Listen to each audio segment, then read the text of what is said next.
লাঞ্চের পরে কি কতটুকু এনার্জি আছে এখন? স্টিমুলেটেড তো প্রথমে, হ্যাঁ। যদি একজন বলছেন যে সকাল থেকে আসলে এত মনোযোগ দিয়ে শুনতে শুনতে বোঝা যাচ্ছে নাকি, যে আমার যদিও আমার আলোচনার যেটা এটা হচ্ছে প্রিন্সিপালস অফ টিচিং লার্নিং, কিন্তু এটা মডিউলের মধ্যে কিন্তু আপনারা দেখবেন আপনার ইয়েতে, সেটা হলো contemporary issues in magical education. ওইটা বোধহয় মডিউলটার নাম হচ্ছে সেটা, তার আন্ডারে হচ্ছে principles of teaching and learning. তো আমি যেগুলো বলবো তার কিছু কিছু জিনিস অলরেডি হয়তো আলোচনা হয়ে গেছে। যেটা কথা আমি বলি যে teaching and learning always an integrated thing. সবচেয়ে ভালো শেখা যায় যখন আমি কাউকে শেখাতে যাই, তাই না? হ্যাঁ, কাজেই টিচিংটা ডাইরেক্টিভ হতে পারে ওয়ান ওয়ে, বা ক্লাসিক্যাল যেটা আমাদের বাঁয়ের ছবিতে, ডাইনের ছবিতে হলো পার্টিসিপেটরি।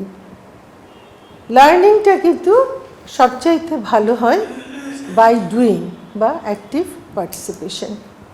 টিচিং যেমন সবচাইতে ভালো হয় when you want to teach other, কারণ তখন আপনি বুঝতে পারেন যে আপনার আসলে যেটা আপনি শেখাতে চাচ্ছেন আপনি নিজে সেটার প্রতি কতটুকু ক্লিয়ার হয়েছে। শামীমা খুব ভালো করে আপনাদেরকে লার্নিং অবজেক্টিভ সম্পর্কে বলেছে। অবজেক্টিভ মানে হলো যে তীরটা আমি নিয়ে এসছি, যে কোথায় বেঁধাতে চাই। এই অবজেক্টিভ আমাকে সবসময়ই অবজেক্টিভ আমাকে গাইড করবে আমার কন্টেন্ট কী হবে, অবজেক্টিভ আমাকে গাইড করবে আমার মেথডটা কী হবে। তা আমি আমার এই সেশনে এই কয়েকটা জিনিস কিন্তু আলোচনা করব, যেহেতু এটা কিছুটা থিওরিটিক্যাল ক্লাস, কাজে আমি definition of teaching and learning, criteria of effective teaching and learning, conditions of learning এবং কিছু লার্নিং থিওরি। খুব একটা মানে থিওরি নিয়ে খুব বেশি আমি কথা বলবো না, জাস্ট কিছুটা এক্সাম্পল হয়তো আমি দেখাবো। টাইপস অফ লার্নিং সেটা কিছুটা আলোচনা করব। টিচিংয়ে যদি আমি কী কারণে teaching, to impart or transfer the knowledge, তাই না? জ্ঞান কিন্তু বিতরণের জন্য, নিজের মধ্যে সীমাবদ্ধ রেখে দেওয়ার জন্য না। And the teaching is concerned with providing students opportunities to learn. টিচিংয়ের মাধ্যমে আমি কাউকে উদ্বুদ্ধ করতে পারি বা সহায়তা করতে পারি শেখার জন্য। শেখার আগ্রহটা কিন্তু যে শিখবে তার। So teaching is the interaction between the teacher and students under the teacher's responsibility. তাহলে টিচিং অ্যান্ড লার্নিংয়ে কিন্তু টিচারের একটা বিরাট ভূমিকা, অ্যাক্টিভ ভূমিকা, কারণ সে গাইড করবে তার লার্নার কি শিখবে, তার রেসপন্সিবিলিটিতে এই বিষয়বস্তুটা, টিচিংয়ের বিষয়বস্তুটা নির্ধারিত হবে এবং সে কিন্তু জানবে, টিচার জানবে what change of behaviour is expected from the learner. আমি কি শেখাতে চাই সেটা কিন্তু আমাকে ঠিক করতে হবে এবং আমাকে ক্ষেত্র প্রস্তুত করে দিতে হবে যে ওই বিষয়টা আমার লার্নার কিভাবে শিখতে পারে in the best possible way. সেইভাবে সেই ক্ষেত্রটা কিন্তু তৈরি করে দেওয়াটা আমার দায়িত্ব। তাহলে টিচিং কীরকম হওয়া উচিত?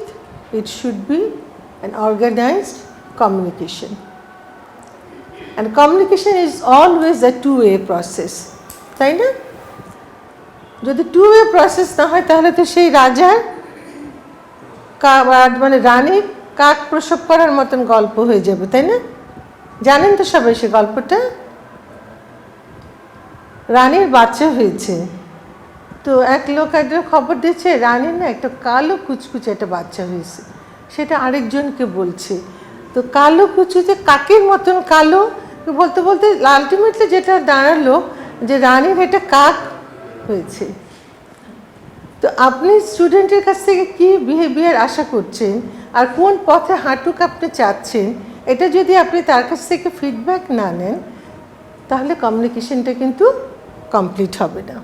So it should B an organized communication, it should be interactive process.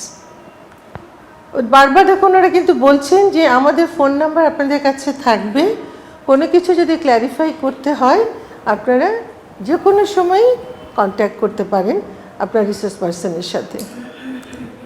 Activity concern with learning, কাজ কিন্তু আপনাকে করতে হবে। আপনি এখানে কেউ কেউ বলছিলেন যে কীভাবে পাস করবো বা কীভাবে, যেগুলো আমরা দেখছি আপনার পাসওয়ার্ড পাওয়ার জন্য অস্থির হয়ে গেছে।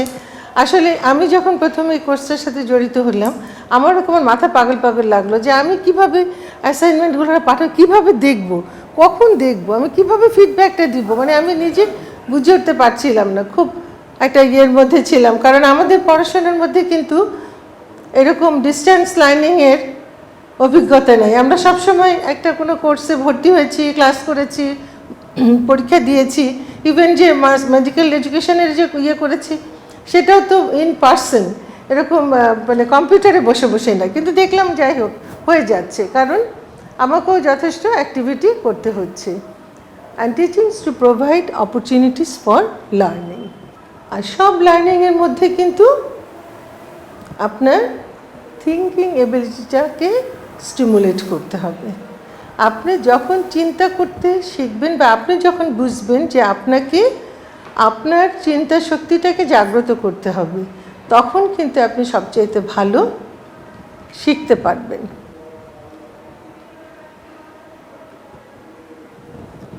টিচারের রোলটা কি তাহলে? টিচারের রোল কমিউনিকেশনের। টিচারের কিছু পার্সোনাল ক্যারেক্টারিস্টিক্স থাকতে হবে, তার কিছু প্রফেশনাল কম্পিটেন্স থাকতে হবে এবং তাকে তার স্টুডেন্টকে তৈরি করতে হবে অ্যাজ লাইফ লং লার্নার। কিছু যদি আমরা দেখি যে একজন টিচারের পার্সোনাল কোয়ালিটি কী হওয়া উচিত, সবচেয়ে বেশি কী দরকার? ধৈর্য। ক্লাসে কত রকম স্টুডেন্ট থাকে, তাই না? কোনোটা একটু বেশি দুষ্ট, কোনোটা একটু কম দুষ্ট, কোনোটা আবার ভালো, কোনোটা অতিরিক্ত ভালো। সবার এবিলিটি একরকম নয়, সবাই একই পেস অফ টাইমে আপনার সাথে তাল মেলাতে পারবে না। সেগুলো জাজ করার মতন আপনার সেলফ কন্ট্রোল, ইমোশনাল স্টেবিলিটি থাকতে হবে, ফ্লেক্সিবিলিটি থাকতে হবে। আমরা যখন স্টুডেন্ট ছিলাম তখন শুনতাম যে স্যার টিউবারকুলোসিসের কজ যদি জিজ্ঞেস করে তাহলে 1 2 3 4 5, একটা 4 নম্বরটা 3 নম্বরে বলা যাবে না, 3 নম্বরটা 4 নম্বরে বলা যাবে না। এখন কিন্তু সেই দিন নাই। এখন কিন্তু কোনো টিচারই ওই রকম রিজিড না যে এই কথাটাই বলতে হবে। সকালে আমি শুনছিলাম কে বলেছেন যে কমিউনিটি মেডিসিন একদম লাইন বাই লাইন ডেফিনিশন জানতে চায়, কোনো শব্দ দিক ওদিক হওয়া যাবে না।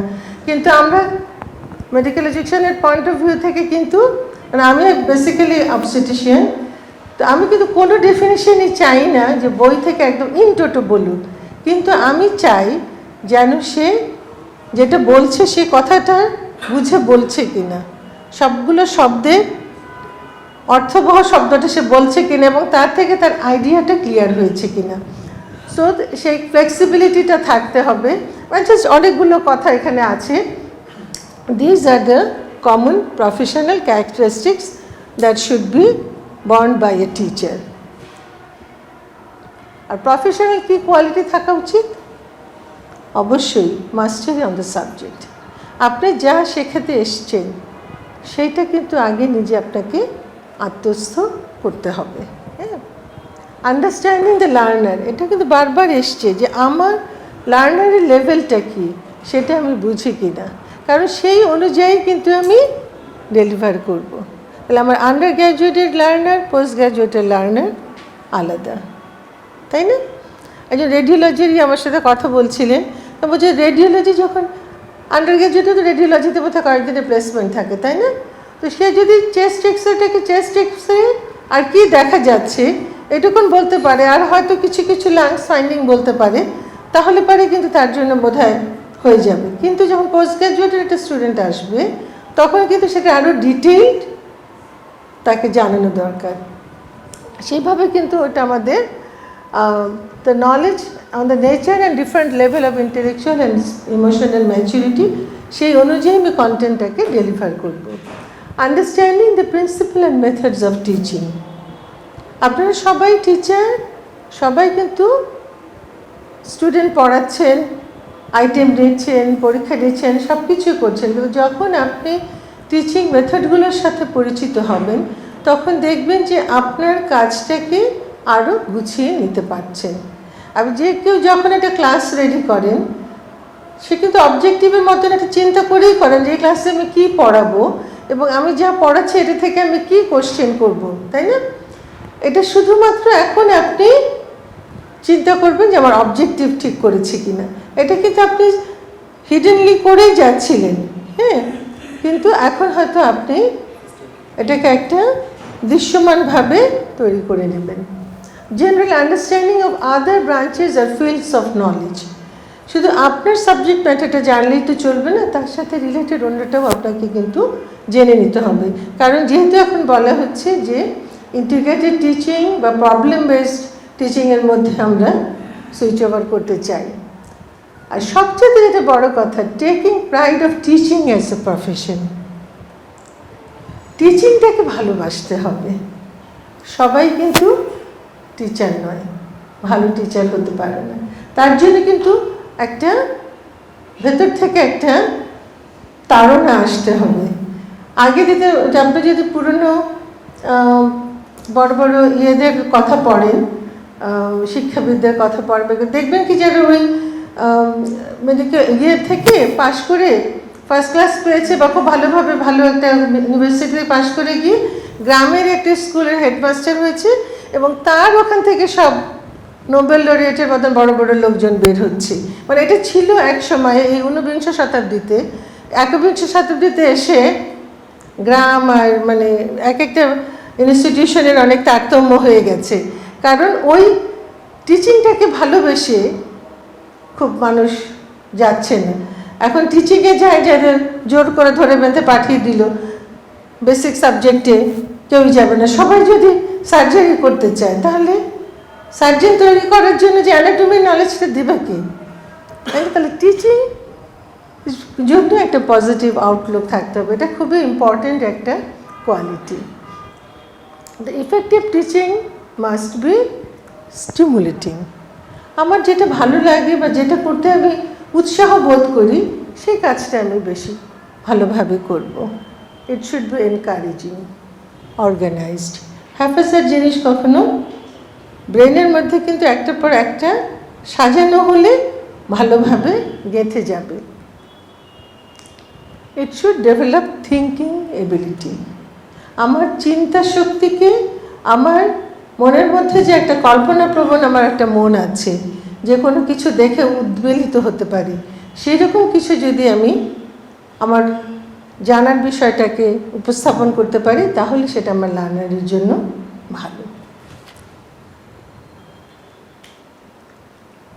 অ্যান্ড অ্যাচিভ গোল। তার মানে আমার উদ্দেশ্যটা কিন্তু সবসময় আমাকে চোখের সামনে রাখতে হবে।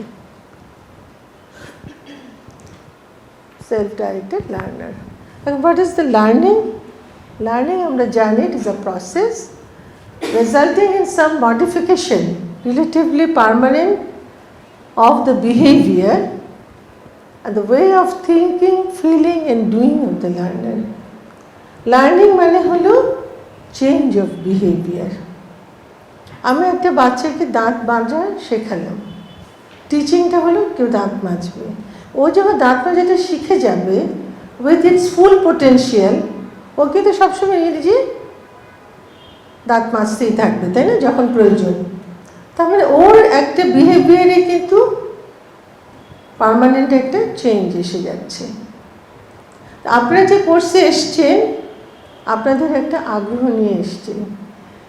যদি আপনাদের এই প্রিন্সিপালসগুলো ভালো লাগে, মেথডটাকে আপনাদেরকে স্টিমুলেট করতে পারে, তাহলে কিন্তু আপনি আপনাকে নিজেকে ডেভেলপ করার জন্য যা যা করা দরকার সেটা করবেন এবং সেই পরিবর্তনটা আপনার অভ্যাসের মধ্যে বা আপনার স্বভাবের মধ্যে পুরোপুরি ঢুকে যাবে।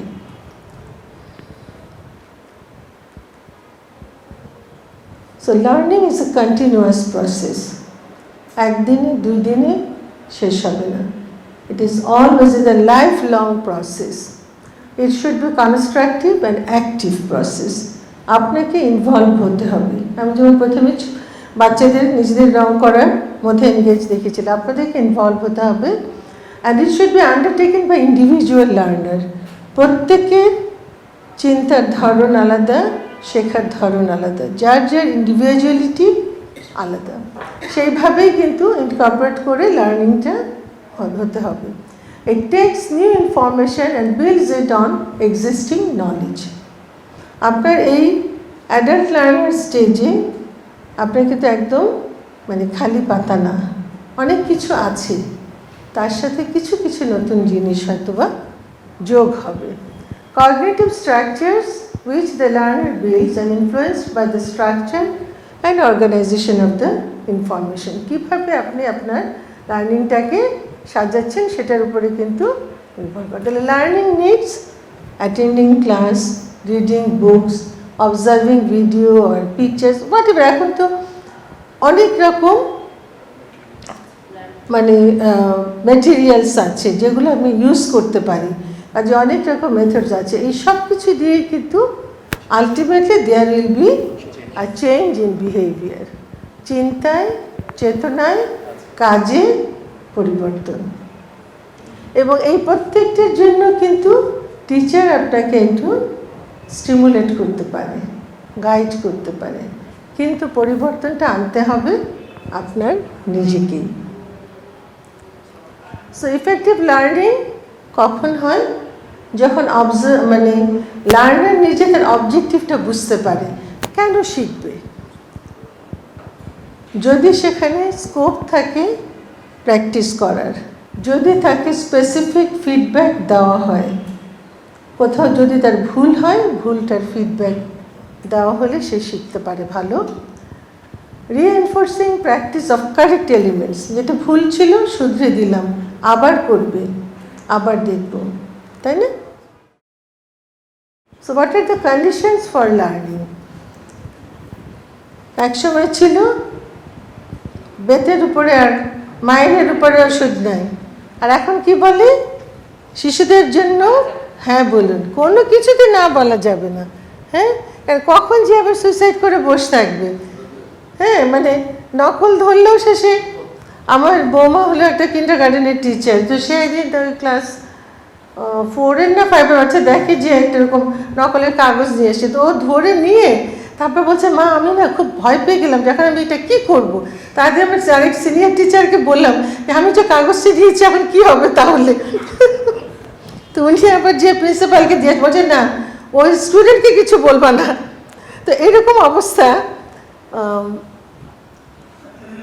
সেই দিন চলে গেছে। তাহলে আমাদের কি করতে হবে? আমাদের দেখতে হবে যে আমি যে শেখাতে যাচ্ছি, লার্নার্স রেডিনেস, সে প্রস্তুত কিনা শেখার জন্য। হ্যাঁ, learner should be ready cognitively, emotionally to meet the demand of the learning task. এটা শেখার জন্য যা করতে হবে সেটা করার জন্য সে মানে ফিজিক্যালি, ইমোশনালি এবং মানে মানসিকভাবে, শারীরিকভাবে সে প্রস্তুত কিনা, সেটা হলো একটা কন্ডিশন ফর লার্নিং। আর এটা হলো রিজন ফর লার্নিং, কারণ কেন আমি শিখব। শেখার মানে আপনারা নিজেরা চিন্তা করে দেখেন, সবচেয়ে ভালো পড়া কখন হয়? যখন সামনে পরীক্ষা থাকে। সারা বছর যে স্পিডে পড়ছেন, পরীক্ষার 15 দিন আগে আপনার নিজের ব্রেনের ক্যাপাসিটি 10 গুণ বেড়ে যায়, তাই না? তার মানে কি, তখন ওই যে আপনার মাথায় একটা স্টিমুলেশন যে পরীক্ষা আছে, পরীক্ষা। তাহলে এখন লোক, যদি স্টুডেন্ট জানে যে আমার এই জিনিসটা পড়ার দরকার পরীক্ষায় পাশ করতে হলে, তাহলে কিন্তু সে পড়বে। তার মানে আপনি তাকে শেখাবেন সেই জিনিসটা যেটা তার শেখা দরকার, যেটা আপনি শেখাবেন সেটাতেই কিন্তু তাকে অ্যাসেস করবেন। এবং অ্যাসেসমেন্টটা কিন্তু একটা বড় stimulus for learning. Learning is better if the learner can relate previous knowledge with the present one. এটা একটা বিল্ডিং ব্লকের মতো। একটা বিল্ডিং যে তৈরি হয় ভিত্তির উপরে, ইটের পর ইট গেঁথে গেঁথে বিল্ডিংটা ওঠে। ভিতটা যদি খুব নড়বড়ে হয়, ইট গাঁথাটা কিন্তু সমস্যা। হ্যাঁ, এত জিপিএ 5-এর ছড়াছড়ি আর ঠাস করে সব ফেল করে যাচ্ছে। জিপিএ 5টা কি গোল্ডেন 5, সব 90% না কত নাম্বার, আমি তো চিন্তাই করতে পারি না এত নাম্বার কিভাবে পাওয়া সম্ভব। আমরা যখন স্কুলে ফার্স্ট হতাম তো 80% নাম্বার তো পাই নাই, তাও তো স্কুলে ফার্স্ট গার্ল বলে খুব সম্মান পেতাম। এখনকার দিনে হলে তো পড়ে থাকতাম পিছনে মনে যে 90-র উপরে নাম্বার পায়, কিন্তু তারা আবার ধমাধম ফেল করে যাচ্ছে। তাহলে ভিতটা শক্ত হয়নি, তারপরে সে শিখেছে যেটা, সেই শেখাটার পদ্ধতিটার মধ্যে গুণগত কিছু ফাঁক রয়ে গেছে। আরেকটা হলো অ্যাক্টিভ ডিউরিং লার্নিং, তার পার্টিসিপেট করার মতন সুযোগ ছিল কিনা। অ্যান্ড হেল্পিং এনভায়রনমেন্ট, তার মানে অ্যাডিকুয়েট একটা সাপোর্ট লাগবে। যদি ক্লাসের কথা হয়, ক্লাসে বসার জায়গাটা কমফোর্টেবল হতে হবে, আলো থাকতে হবে, বাতাস থাকতে হবে, তাই না? শরীর ঘামছে দরদর করে, তখন টিচার যত ভালো জিনিসই দেখাক না কেন ভালো লাগবে না। আবার তার যে রিডিং মেটেরিয়াল, অথবা এই যে এখন মাল্টিমিডিয়া আমরা ইউজ করি, তারপরে আমরা একাধিক ইন্দ্রিয়কে কাজে লাগে, এটা কিন্তু একটা সাপোর্টিভ এনভায়রনমেন্ট, তাই না? আগে ছিল শুধুমাত্র ব্ল্যাকবোর্ড, তাহলে একটা, এখন কিন্তু একাধিক, তাই না? এগুলো একটা পজিটিভ এনভায়রনমেন্ট। আর স্মার্টফোন ছাড়া তো আপনাদের চলেই না এখন, তাহলে সব কিছুতেই দেখবেন স্মার্টের উল্লেখ আসবেই, তাই না? ওষুধ মোবাইল কোম্পানিগুলো খালি নিত্য নতুন ফাংশন ঢুকিয়ে ঢুকিয়ে নতুন নতুন বের করছে, কাজে এডুকেশনের মধ্যেও এটা একদম ঢুকে গেছে, সব কিছুতে smart. Everything should be specific, measurable, achievable, realistic and time bound. এখন কিছুটা বলি টাইপস অফ লার্নিং। এখানে যে ছবিটা মানে কি, হাঁস সাঁতার কাছে, বাচ্চাগুলোকে তো দেখে দেখে ওইভাবে মুভমেন্ট করে, ও যে সাঁতার শিখছে তাও বুঝছে না, ও কিন্তু মাকে ফলো করছে। So this is imprinting, in which a very young animal fixes its attention on the first object with which it has a visual, auditory or tactile experience and then follow that object. তাহলে এটা একটা one type of learning. আর হলো হ্যাবিচুয়েশন। হ্যাবিচুয়েশন হলো যেটা আপনি শুনতে শুনতে হয়ে গেছে, শেখা হয়ে গেছে, মানে এটা আপনার রিংটোন বাজলে আপনি জানেন এটা আপনার রিংটোন, যতক্ষণ পর্যন্ত এটা চেঞ্জ হচ্ছে ওটার জন্য আপনি আলাদা করে আর চিন্তা করছেন না, দ্যাট ইজ হ্যাবিচুয়েশন। আরেকটা হচ্ছে ক্লাসিক্যাল কন্ডিশনিং, যেটা সেই বিখ্যাত পাভলোভের যে এক্সপেরিমেন্ট মনে আছে তো, যে মানে খাবার দেখলে কুকুরের মুখ থেকে ড্রুলিং হয়, স্যালাইভেশন হয়, তো তাকে ঘন্টা বাজানো হলো এবং খাবার দেখানো হলো। এক সময় খাবার না দেখলে শুধু ঘন্টা বাজলেও তার স্যালাইভেশন হচ্ছে, that is condition, classical conditioning, condition reflex. কিছু মানে শেখা এরকমও হতে পারে। আরেকটা হলো অপারেন্ট কন্ডিশনিং, তার মানে আমি যদি ভালো করতে পারি তাহলে পুরস্কার পাই, খারাপ করলে তিরস্কার পাই, তাহলে আমি ভালো করার জন্য, শেখার জন্য সেটা একটা আমার প্রণোদনা। আর এটা হলো কনসেপ্ট লার্নিং। কনসেপ্ট লার্নিংটা একটু খটর মটর, এটা হলো যে যা যা আমরা শিখলাম বা দেখছি সেটাকে আমি একটা মানে ডিফাইন্ড একটা কনসেপ্টে নিয়ে আসি অথবা অ্যাবস্ট্রাক্ট কনসেপ্টে নিয়ে আসি, সেইভাবেও আমরা কিন্তু শিখতে পারি।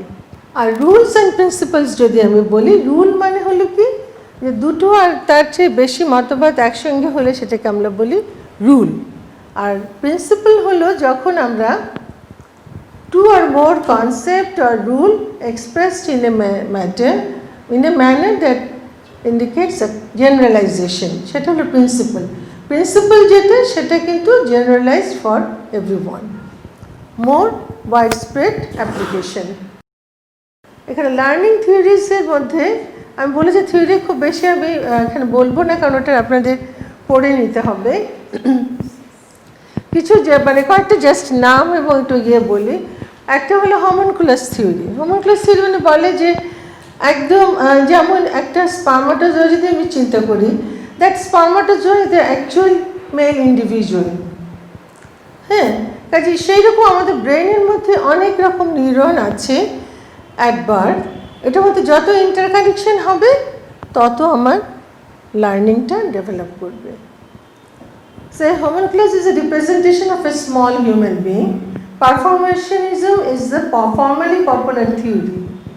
হ্যাঁ, মানে এটা আসলে এটা কিছু না, বলা হয় যে ভেতরের মধ্যে আছে, এটাকে শুধু তুমি বের করে নিয়ে আসো, ইন্টারাকশন করে করে এটাকে তুমি স্টিমুলেট করে অ্যাকোয়ার করো।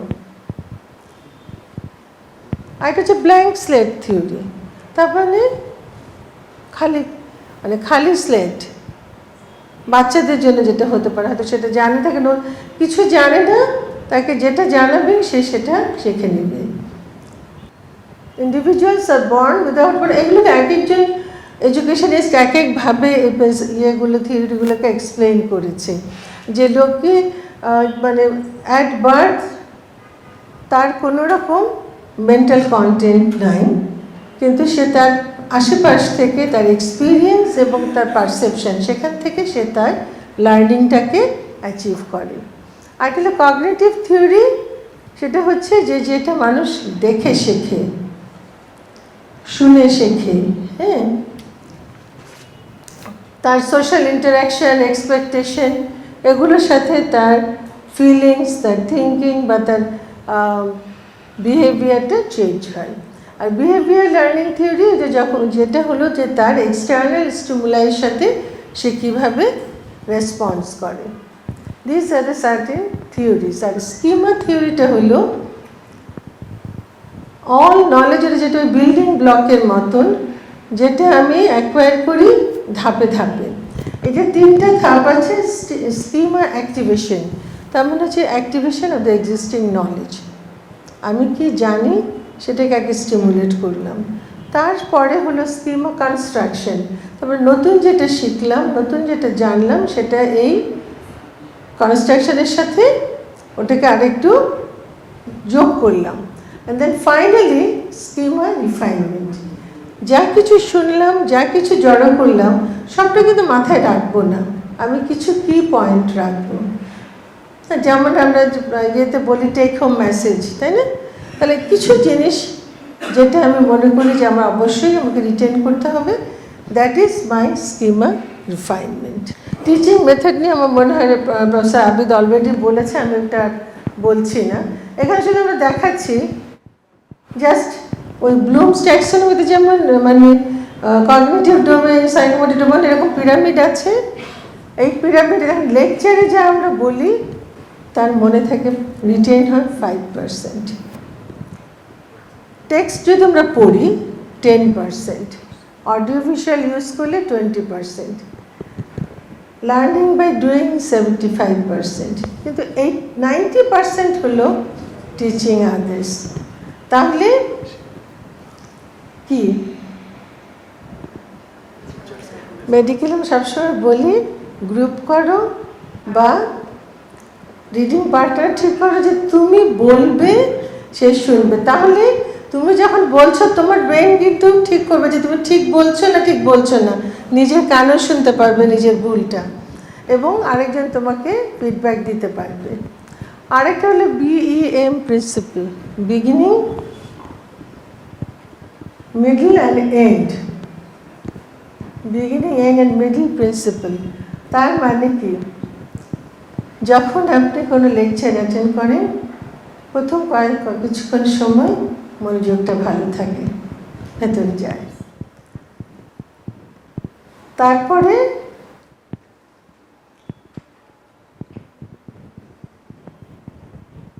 শেষের দিকে যে আবার তখন একটু চাঙ্গা হয়ে ওঠে, মাঝখানটা একটু নড়বড়ে ভাব। তাহলে আমরা কি করতে পারি ওটা আগে একটু বলে নেই। এই BEM প্রিন্সিপালে তাহলে আমাদের ভাগ ভাগ করে ফেলতে পারি, তাই না? আমার 1 ঘন্টা লেকচারটাকে ভাগ করে প্রত্যেকটা ভাগেরই আবার BEM করতে পারি, তাহলে আমার নড়বড়েটা কমে যাবে, সাঁকোটা শক্ত হবে। এটা একজনের বিখ্যাত উক্তি। মানে খুবই ছোট্ট একটা মেয়ে, তাই না, মালালা ইউসুফজাই, এক ধাক্কা খেয়ে তার ব্রেন এমন খুলে গেছে যে তার কথা এখন কোট করতে, যে সে বলেছে, one book, one pen, one child and one teacher can change the world. আপনি যদি টিচিংয়ের সাথে ইনভলভড হন, there is no chance of cheating। তার মানে কি, স্টুডেন্ট যত খাটবে আপনাকে কিন্তু তার চেয়ে বেশি বই কম খাটলে হবে না। ওই যে আমরা বলেছি problem based learning, problem based learning যদি আপনাকে করতে হয়, স্টুডেন্টের থেকে তো আপনাকে খাটতে হবে বেশি। কারণ আপনি যদি তাকে প্রবলেমটা ধরিয়ে দিলেন, ওটা সলভ করতে যেয়ে ও আনাচে কানাচে ওই মানে ঝোপঝাড়ের মধ্যে বাড়ি দিচ্ছে না, ওর রাস্তাটা কেটে যেতে পারছে, এটা তো আপনাকে ঠিক করতে হবে। হ্যাঁ, আপনাকে কিন্তু ওকে কি শেখাচ্ছে, কিভাবে শেখাচ্ছেন, সেটা কতটুকু অবজেক্টিভ এবং আপনার গোল অনুযায়ী, সেটা কিন্তু আপনাকে ঠিক করে নিতে হবে। সো আমি শেষ করবো এই কথাটা দিয়ে। একটা প্রভার্ব আছে, if you plan for 1 year, plant rice. If you plan for 10 years, plant a tree. But if your plan is for eternity, then educate the children. So education is an eternal journey.